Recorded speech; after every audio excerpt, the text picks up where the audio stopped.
In the year 2147, humanity had spread far beyond Earth. Colonies dotted distant planets and ships traveled between stars like cars on highways. But space was vast, cold, and lonely. The farther people went from Earth, the more dangerous things became. One day, a message arrived that made everyone uneasy. A mining colony orbiting a moon near Tau Ceti IV sent out a distress signal. It wasn't clear at first, just bits of broken words mixed with static. But slowly, engineers pieced it together. The voice sounded human, desperate, and scared. "Help us. It's here. We failed." Then silence. No one knew who sent it or what it was. All they knew was that something bad had happened. The United Earth Fleet decided to send a ship to investigate. The Eclipse Guide, a small but sturdy vessel designed for deep space missions, was chosen for the task. Its captain, Ryan Holt, was a seasoned officer in his mid-40s. He had sharp blue eyes and a calm demeanor that made him well-liked by his crew. Beside him was Lieutenant Emily Dawson, a young woman with curly brown hair and a knack for solving problems. She was the communications expert, able to decode even the trickiest signals. As the Eclipse approached the source of the distress call, Ondiu, barren moon called K-37, the crew grew tense.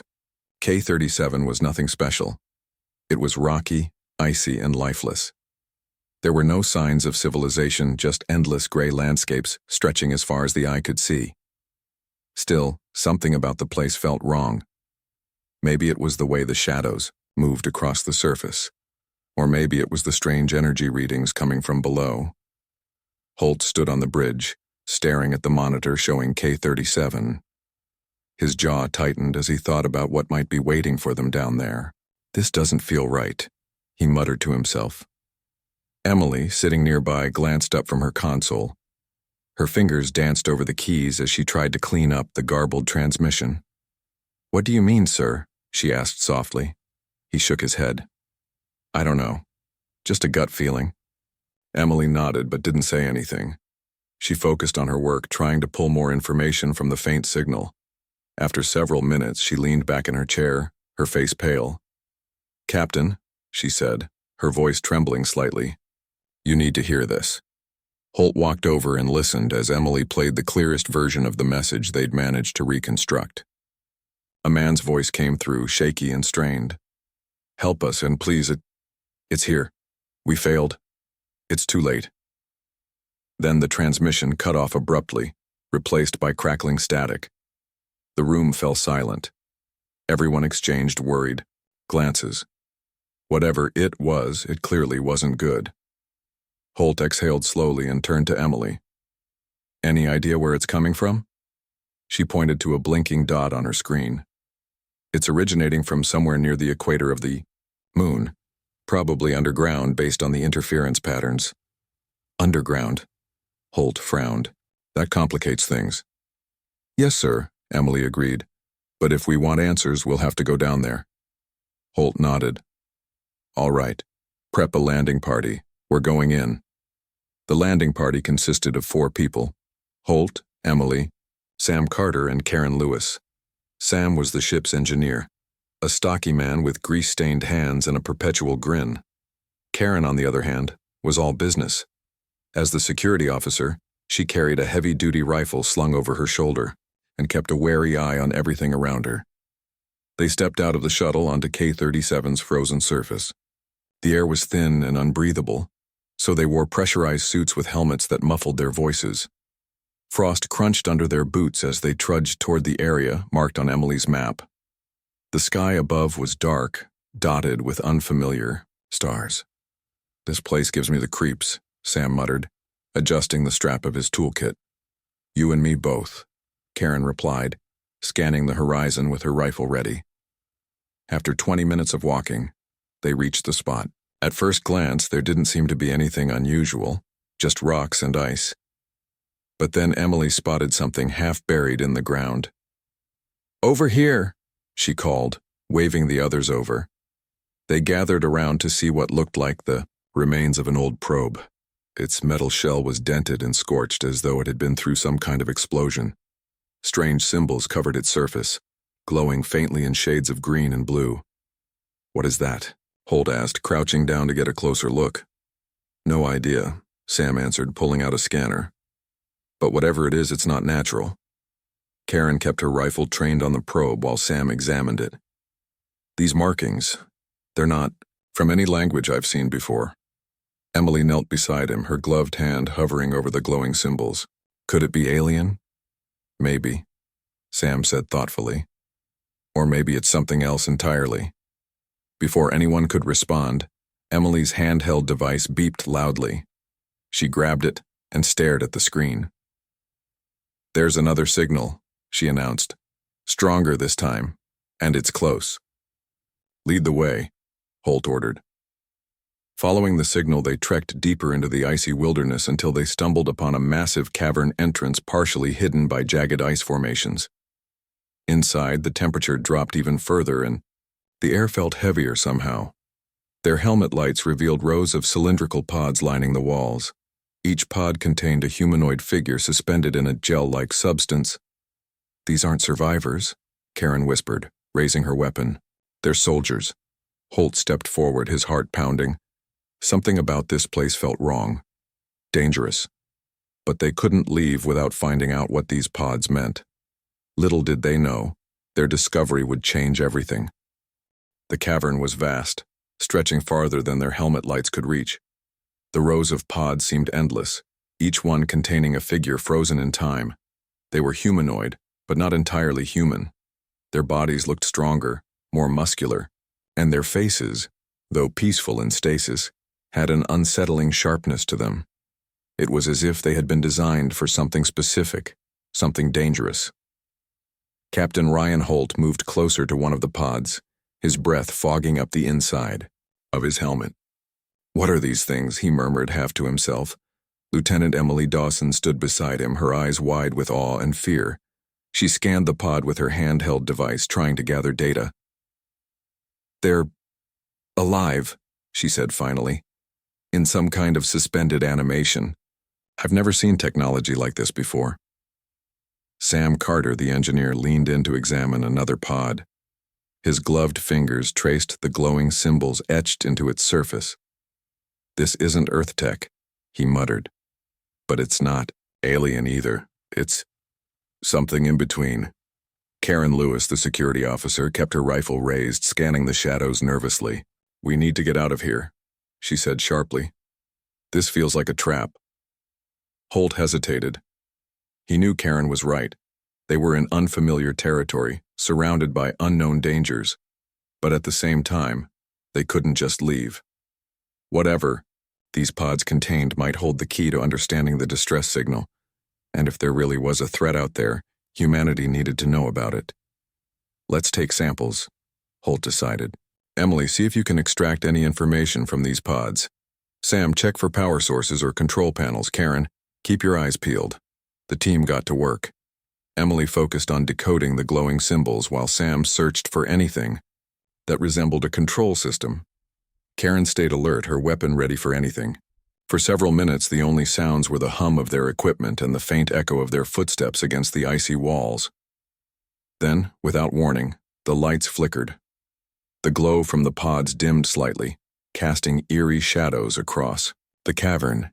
Everyone froze. "What was that?" Karen asked, her voice tight. "I don't know," Sam replied, turning in circles. It came from somewhere deeper in the cave. Before anyone could react, a low rumble filled the air. It grew louder, vibrating through the ground beneath their feet. Holt instinctively grabbed Emily's arm and pulled her back toward the entrance. "Fall back," he shouted. But the rumbling stopped as suddenly as it began. The lights stabilized, and the glow from the pods returned to normal. For a moment, no one spoke. They exchanged nervous glances, unsure of what to do next. "We should leave," Karen insisted. "Now." Holt nodded reluctantly. "Agreed. Let's grab what we can and get back to the ship." As they turned to go, Emily noticed something strange. One of the pods near the back of the cavern was different from the others. Its surface wasn't smooth like the rest. It was cracked, as though someone had tried to break it open. Curious, she stepped closer. "Emily, wait," Holt called.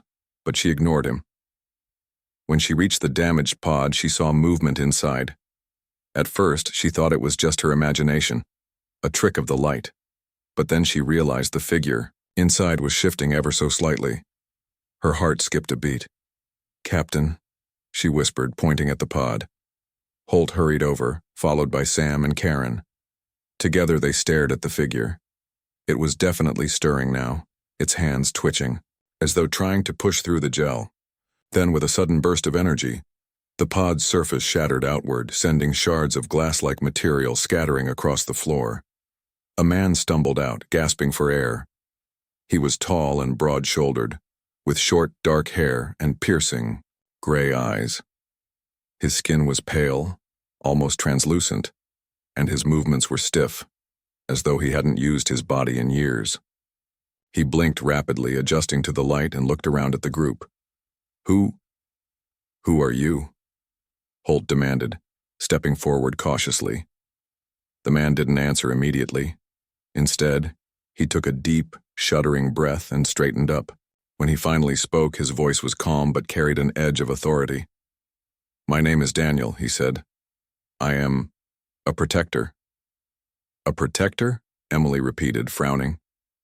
"From what?" Daniel's expression hardened. "From the swarm." No one said anything for a moment. The word hung in the air, heavy and ominous. Finally, Holt broke the silence. "What's the swarm?" Daniel's gaze shifted to him, unreadable. "A threat beyond your comprehension. A force that sought to destroy humanity.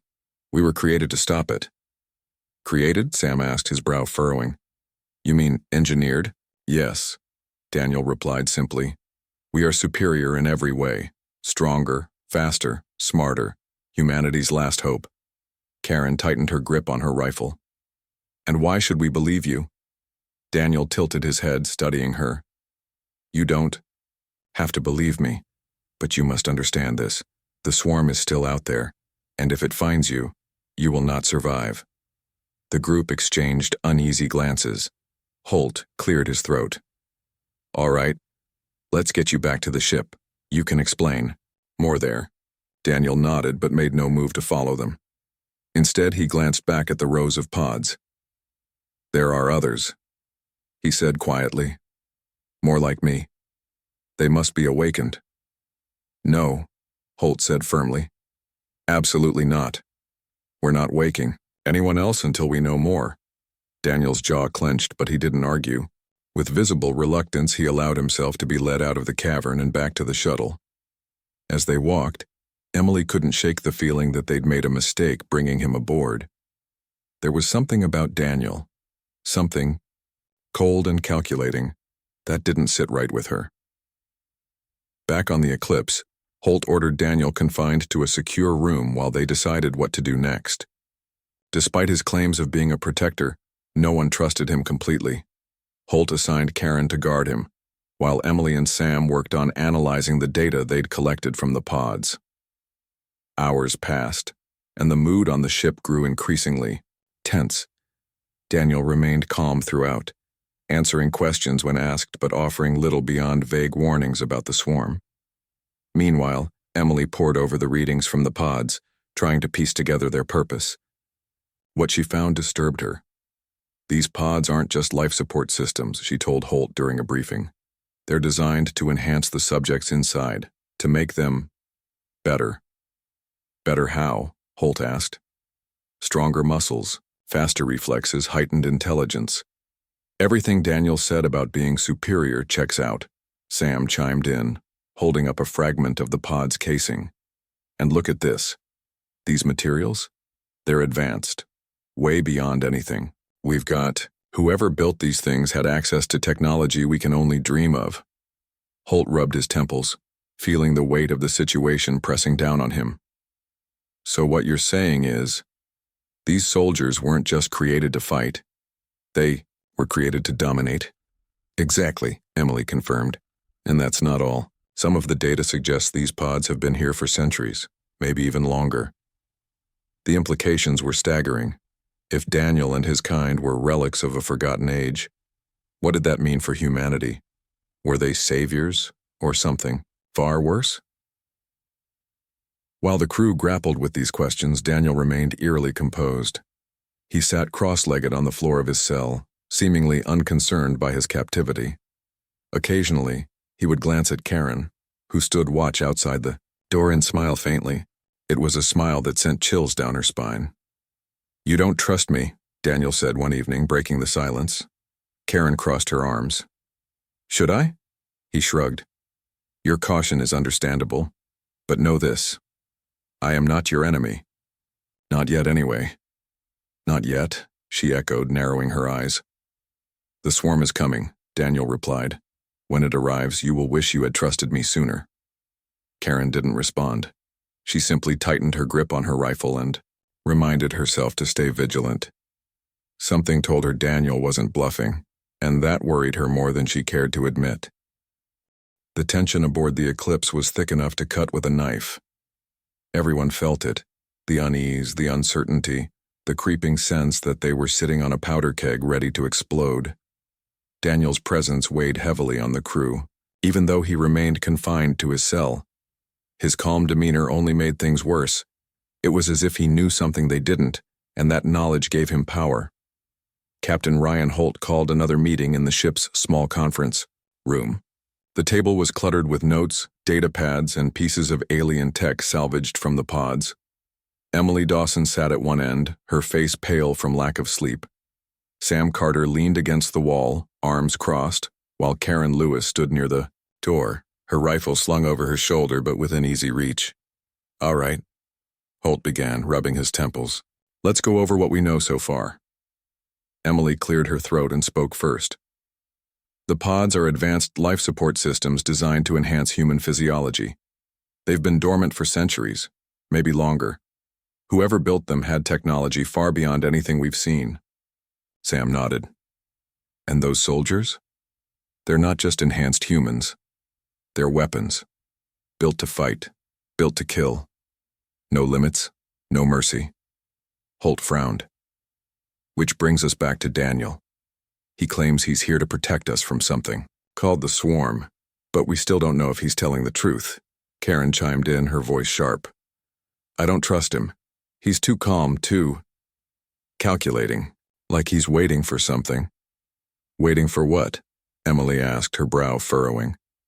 "That's what worries me," Holt admitted. "If he's part of some bigger plan, we need to figure it out before it's too late." Later that evening, Holt decided to visit Daniel himself. He entered the secure room cautiously, closing the door behind him. Daniel sat cross-legged on the floor, his posture relaxed, almost meditative. When he saw Holt, he smiled faintly. "You've come to ask more questions," Daniel said, his tone neutral. "I have," Holt replied, pulling up a chair. "You keep talking about this swarm. What exactly is it?" Daniel's expression darkened. "A predator. A force that consumes everything in its path. It came for Earth once. Humanity barely survived."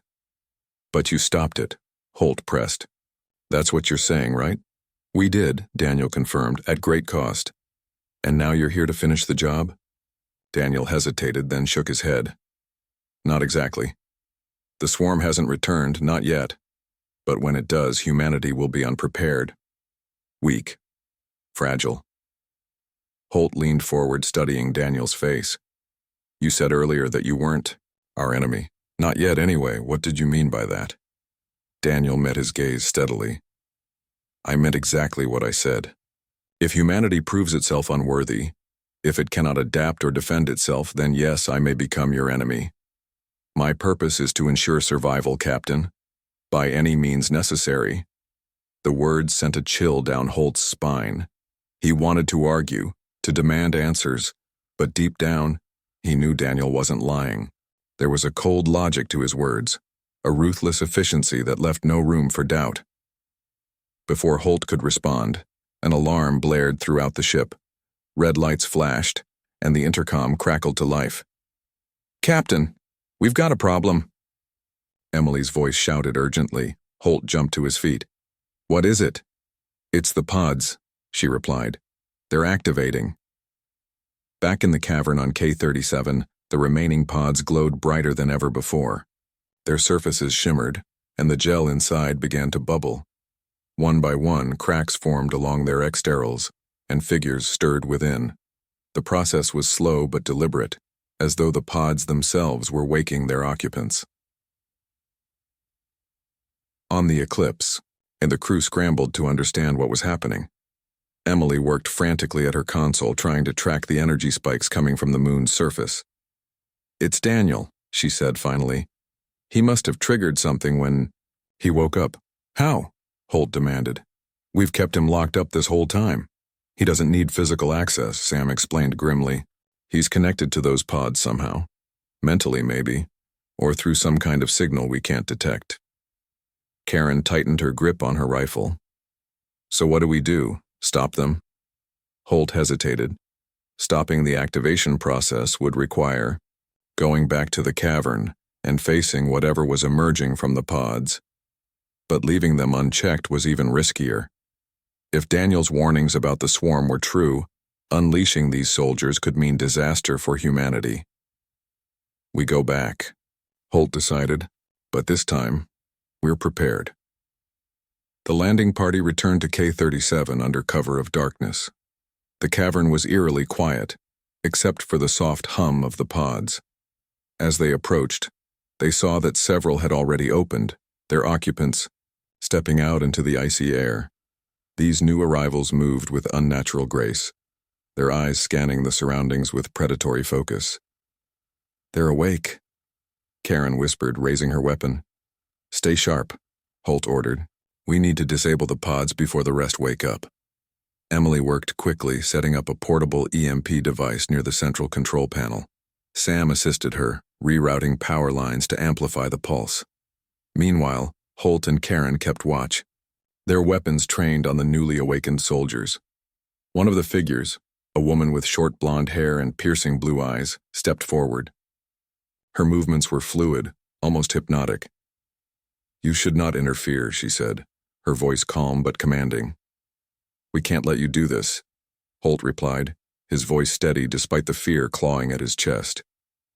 The woman tilted her head, studying him. "You misunderstand. We are not your enemies, we are your salvation." "Salvation doesn't come armed and dangerous," Karen shot back.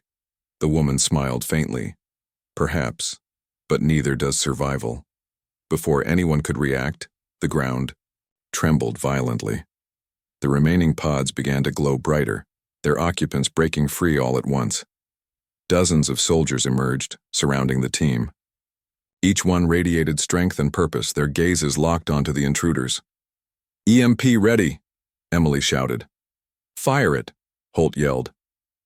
The device emitted a high-pitched whine, followed by a blinding flash of light. The soldiers staggered, momentarily, disoriented as the pods powered down. But the effect was temporary. Within seconds they recovered, advancing toward the group with relentless determination. "We need to fall back," Holt ordered. The team retreated, firing shots to cover their escape. The soldiers pursued them relentlessly, moving faster than seemed possible. By the time they reached the shuttle, they were out of breath and running on pure adrenaline. As the shuttle lifted off, Holt glanced back at the cavern. The soldiers stood watching, their expressions unreadable. For now, they had been contained, but it was only a matter of time before they broke free again. Back on the Eclipse, the crew regrouped, battered but alive. Holt paced the bridge, his mind racing. "This isn't over," he said finally. "Those soldiers are going to come after us, and when they do, we'll need to be ready." Emily nodded grimly. "There's something else. While we were down there, I intercepted a transmission. It's faint, but it's definitely coming from somewhere in deep space." "What kind of transmission?" Holt asked. She hesitated, then looked up at him. "It matches the description of the swarm." The room fell silent. Whatever the swarm was, it was real, and it was coming. The question now was whether humanity could survive long enough to face it. The mood aboard the Eclipse shifted from tense to outright grim. The crew had barely escaped K-37 with their lives, but they knew it was only a matter of time before the soldiers came after them. Whatever those enhanced humans were, they weren't. Just tools. They were hunters. And now, the eclipse was their prey. Captain Ryan Holt gathered his team in the ship's main control room. The screens displayed maps of nearby star systems, potential escape routes, and data on the mysterious transmission Emily had intercepted. But no one spoke. Everyone was lost in their own thoughts, trying to process what they'd seen and what might be coming next. Finally, Holt broke the silence. "We need a plan," he said firmly. "Those soldiers aren't going to stay on that moon forever. If they're as advanced as Daniel claims, they'll find us." Emily nodded, her voice soft but steady. "And there's the swarm. That transmission. It's faint, but it's moving. It's heading this way." Karen Lewis tightened her grip, on her rifle standing near the door like a sentry. "So we've got two threats now. Great." Sam Carter leaned against the wall, his face pale. "Maybe they're connected. The soldiers and the swarm. I mean, Daniel said they were created to fight it, right?" "Yeah," Holt replied. "But if the swarm is real and it's coming here, we can't afford to sit around waiting for answers. We need to figure out who, or what, we can trust." Later that night, Holt decided to confront Daniel again. He entered the secure room where Daniel was being held, closing the door behind him. Daniel sat cross-legged on the floor, as calm as ever. When he saw Holt, he raised an eyebrow. "You've come to ask more questions," Daniel said simply. "I have," Holt replied. "You told us you were created to fight the swarm, but you also said humanity might not be worth saving. What did you mean by that?" Daniel studied him for a moment before answering. "Humanity has grown weak, complacent. You rely on machines, on comfort, on safety. In the face of true danger, you falter. My kind was designed to eliminate weakness, to ensure survival at any cost. And what happens when you decide humanity isn't strong enough?" Holt pressed. Daniel shrugged. "Then we remove the weak links. It is harsh, but it is necessary." Holt clenched his fists, anger bubbling beneath the surface. "You think you're gods? Passing judgment on who lives and dies?" "We are not gods," Daniel corrected. "We are tools. Tools forged by humanity itself. If you fear us, blame your ancestors, not us." The words hit Holt like a punch to the gut. He wanted to argue, to deny it, but deep down he knew Daniel was right. Humanity had created these soldiers, and now they were paying the price for playing God. Before Holt could respond, the ship shuddered violently. Alarms blared and red lights flashed across the walls. Holt sprinted to the bridge, Daniel's voice echoing in his mind. On the bridge, chaos reigned. Emily frantically worked the controls, her face pale. "They found us," she shouted. "Multiple ships incoming." "Where?" Holt demanded. She pointed to the monitor. A fleet of sleek black vessels was approaching fast. They didn't look like anything Earth had ever built, yet they moved with precision and purpose. "They're hailing us," Sam reported, his hands trembling over the console. "Put it through," Holt ordered. A distorted voice crackled over the speakers. "This is Commander Ava. Surrender your vessel and prepare to be boarded." Holt exchanged a glance with Karen. "No way," he muttered, under his breath. Turning to the crew, he gave the order. "Battle stations, we fight." The battle was short but brutal. The Eclipse was small and lightly armed compared to the sleek warships bearing down on them. Lasers streaked across space, narrowly missing the hull as the crew scrambled to evade. Karen manned the turrets, firing back with everything they had, while Sam worked desperately to reroute power to the shields. "They're too fast," Emily cried, her fingers flying over the navigation panel. "We can't outrun them." "Then don't run," Holt snapped. "Lead them into the asteroid field." Sam looked up, startled. "Are you sure about that, Captain? Those rocks will tear us apart just as easily as them." "It's our only shot," Holt replied grimly. "Do it." Emily adjusted their course, sending the Eclipse hurtling toward a dense cluster of asteroids. The enemy ships followed, their movements sharp and coordinated. For a moment it seemed like the plan might work. The larger ships struggled to maneuver through the narrow gaps between rocks. But then, something unexpected happened. One of the enemy vessels exploded, ripped apart by a sudden blast of energy. Another followed moments later, its hull collapsing inward as though crushed by an invisible force. "What's happening?" Karen asked, staring at the monitors in disbelief. "It's the soldiers," Emily realized, her voice shaking. "They're attacking the other ships." Sure enough, several smaller craft emerged from the wreckage, their designs matching the pods on K-37. The soldiers had turned on their own fleet, or at least part of it. Holt gripped the edge of the console, his mind racing. Why would they do that? "Maybe they don't want anyone else interfering," Sam suggested. "Or maybe they're cleaning house." Before anyone could speculate further, another message came through. This time it wasn't distorted. It was clear and chillingly calm. "Captain Holt," Daniel's voice said, "we have neutralized the immediate threat. Stand down, and we will discuss terms." Holt's jaw tightened. "Terms for what?" "For your survival," Daniel replied. "You cannot win this fight, not without us."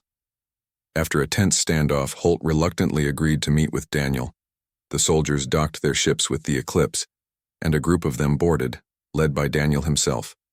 They moved with eerie synchronization, their eyes scanning every corner of the ship. "You've made a grave mistake," Daniel said as soon as they were face to face. "The swarm is closer than you realize. Without our help, you will perish." "And why should we trust you?" Holt shot back. "You've lied to us, manipulated us." "I have done what is necessary," Daniel interrupted. "As I always will.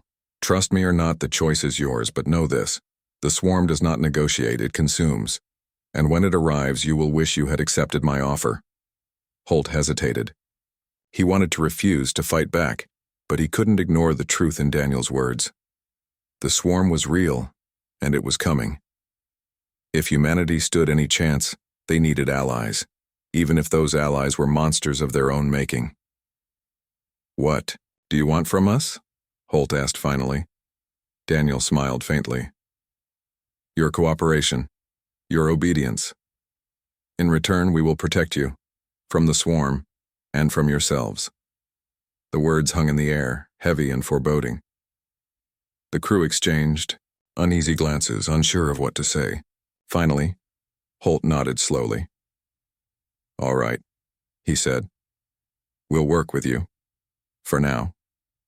Daniel extended a hand, his expression unreadable. "Then we have a deal." As Holt shook his hand, he couldn't shake the feeling that they had just signed, their own death warrant. Whatever the future held, one thing was certain. Humanity's darkest chapter was only beginning. The alliance between the crew of the Eclipse and Daniel's soldiers was uneasy at best. Trust didn't come easily, especially when one side had already proven willing to manipulate and dominate. Captain Ryan Holt tried to keep his team focused on the bigger picture, the looming threat of the swarm. But it was hard to ignore the tension that filled every corridor of the ship. Daniel and his soldiers moved with purpose, their presence both intimidating and unnerving. They spoke little, preferring to observe and analyze. When they did interact, their words were sharp and direct, leaving no room for argument.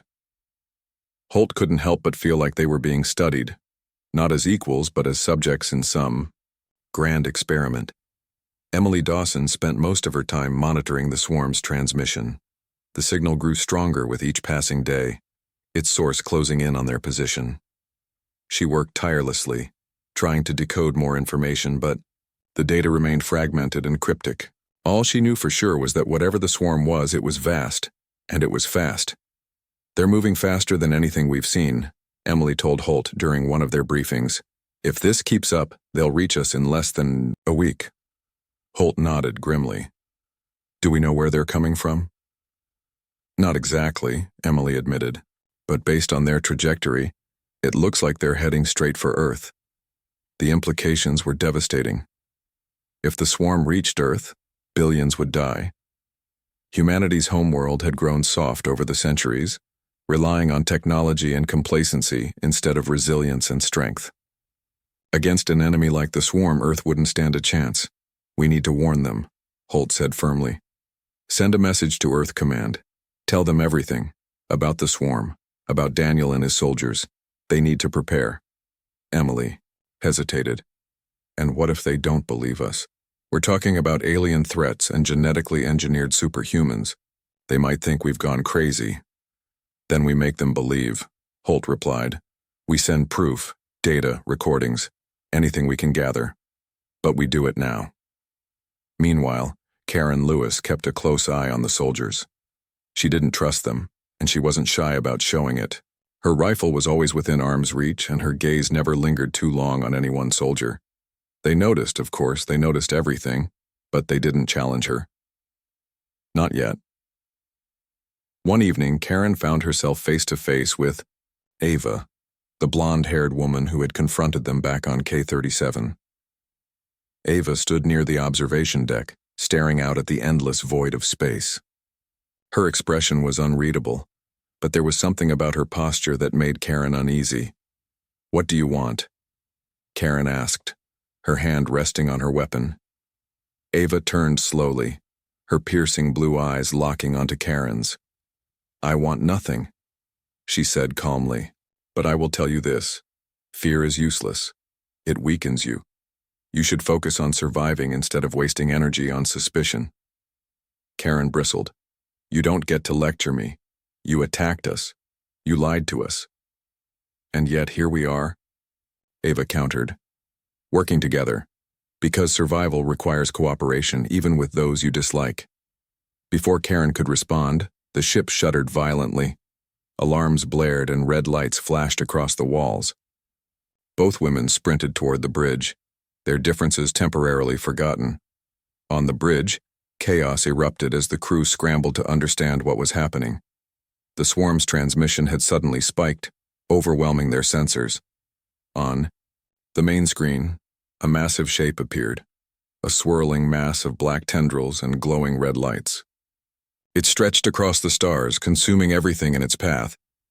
It's here, Emily whispered, her voice trembling. The swarm. Daniel entered the room moments later, his expression grim. Prepare yourselves, he said. This is not a fight you can win alone. Holt turned to him. What do we do? You follow my lead, Daniel replied. We have weapons capable of slowing the swarm, but we need your ship to deploy them effectively. Coordinate with Ava and her team. They will guide you. Holt nodded reluctantly. All right, let's move.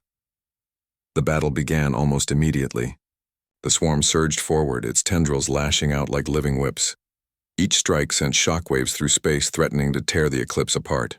The soldiers sprang into action, taking control of the ship's turrets and defensive systems. With practiced efficiency, their movements were precise, their aim deadly. Karen manned one of the turrets alongside Ava, firing bursts of energy at the swarm's advancing tendrils. The creatures recoiled momentarily, only to regroup and attack again, with renewed ferocity. They're relentless, Karen muttered, wiping sweat from her brow. That is why they are dangerous, Ava replied. They do not tire. They do not falter. Only superior strength and strategy can stop them. Back on the bridge, Holt and Emily worked frantically to keep the ship intact. The swarm's attacks were relentless, shaking the hull and causing systems to fail left and right. Sam Carter crawled through maintenance tunnels, patching damaged circuits and rerouting power wherever possible. We can't hold out much longer, Sam shouted over the comms. Their weapons are too powerful. We have to, Holt snapped. If we fall, Earth is next. Just when it seemed like all hope was lost, Daniel's soldiers deployed their secret weapon. A sleek pod launched from one of their ships, hurtling directly into the heart of the swarm. Moments later, a blinding explosion lit up the darkness, sending shockwaves rippling outward.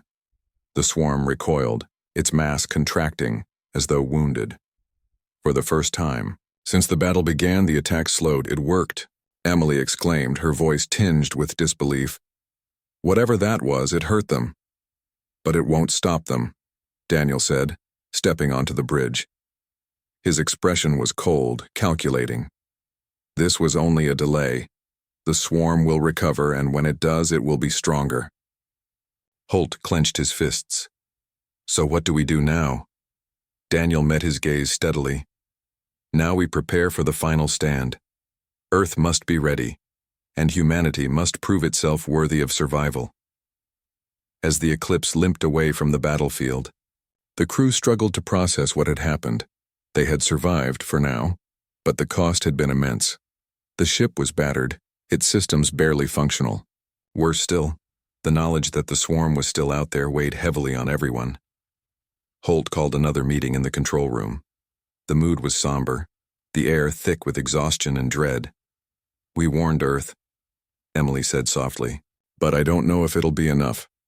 The swarm is unimaginable." Daniel stood silently in the corner, watching them with an unreadable expression.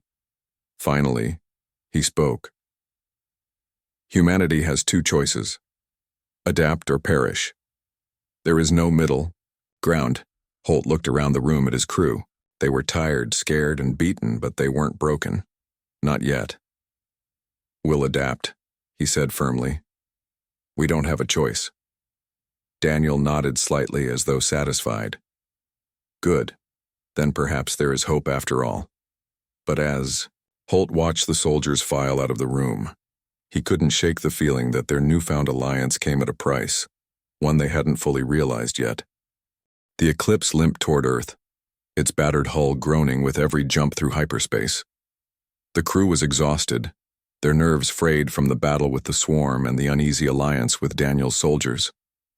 Despite the temporary victory, no one felt safe, not with the knowledge that the swarm would return stronger than ever.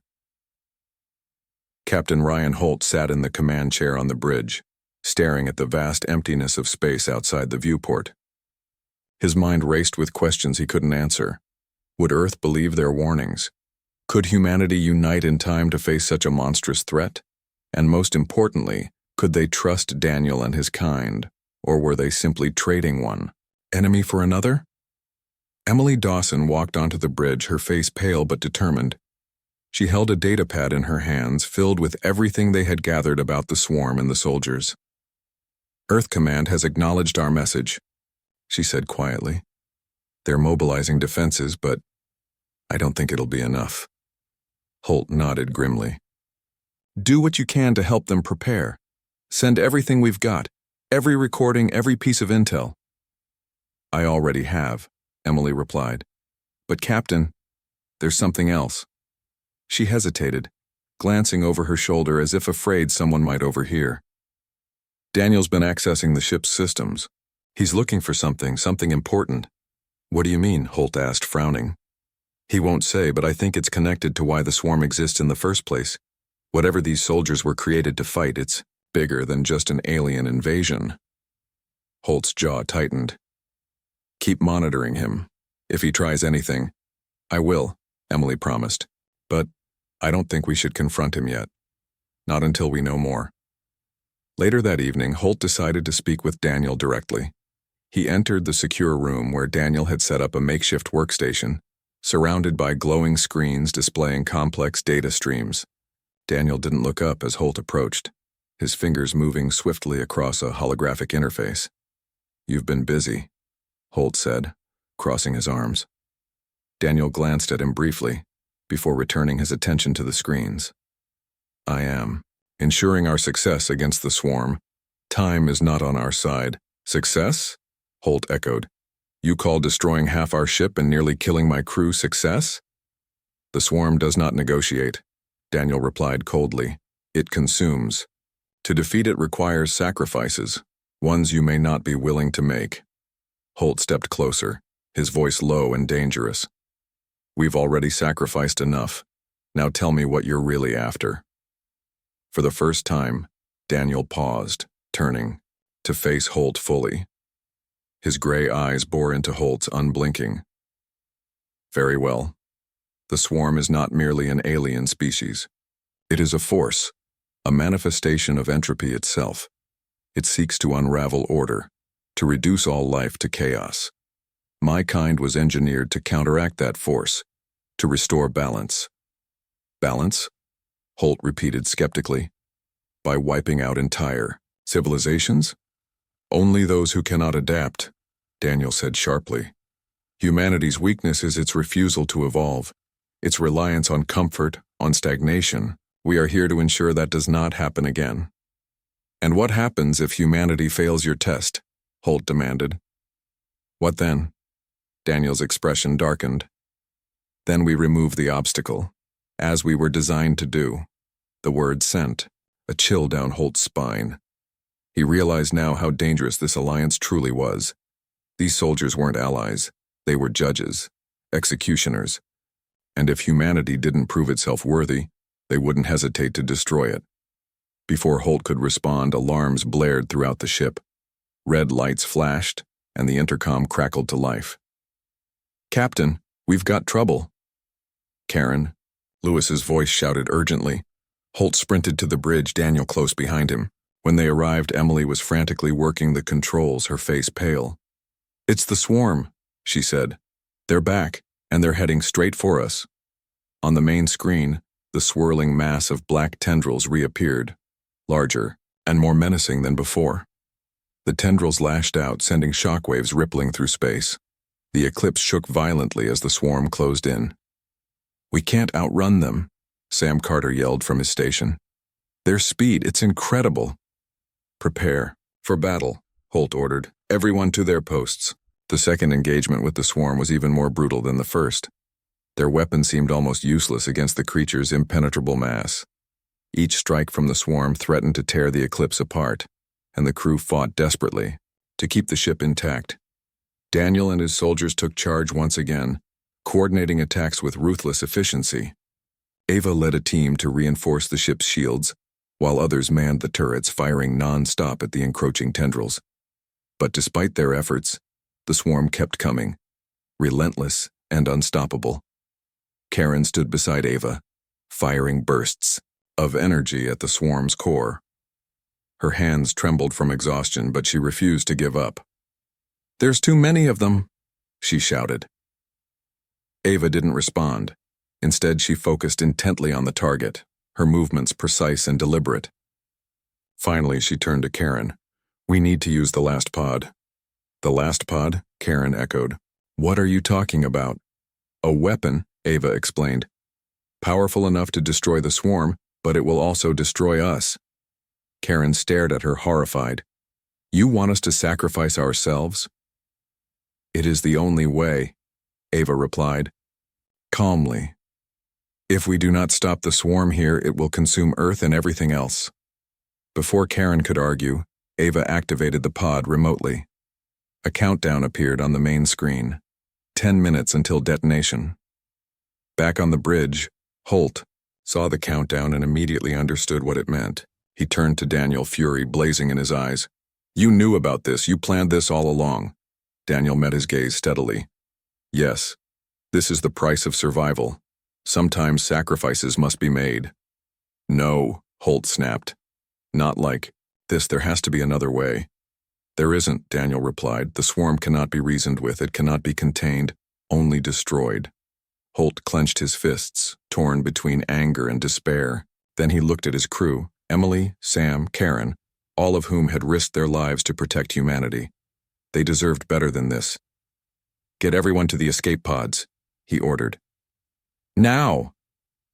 But Captain, Emily began. That's an order, Holt barked. Go! Reluctantly, the crew obeyed, rushing to the escape pods as the countdown ticked lower. Holt stayed behind, determined to pilot the eclipse himself and ensure the pod reached the swarm's core. As the last of his crew escaped, Holt sat alone, in the command chair, staring at the swirling mass of destruction on the screen. He thought of Earth, of all the people who would live because of this sacrifice, and he thought of Daniel and his soldiers, their cold logic, their willingness to do whatever it took to survive. The countdown reached 0. The pod exploded in a brilliant flash of light, engulfing the swarm and the eclipse in a fiery inferno. In the aftermath, the surviving members of the crew watched from their escape pods as the debris drifted silently through space. The swarm was gone, for now. But so was the eclipse. So was Captain Ryan Holt. Emily wiped tears from her eyes, clutching the data pad containing everything they had learned. We'll honor his sacrifice, she said softly. We'll warn Earth. We'll prepare, Karen nodded, her voice thick with emotion. And we'll remember what happened here, what it cost. Sam stared out at the void, his expression grim. Do you think it was worth it? No one answered. The truth was, they didn't know. All they knew was that humanity had been given a second chance, and whether it would rise to meet the challenge remained to be seen.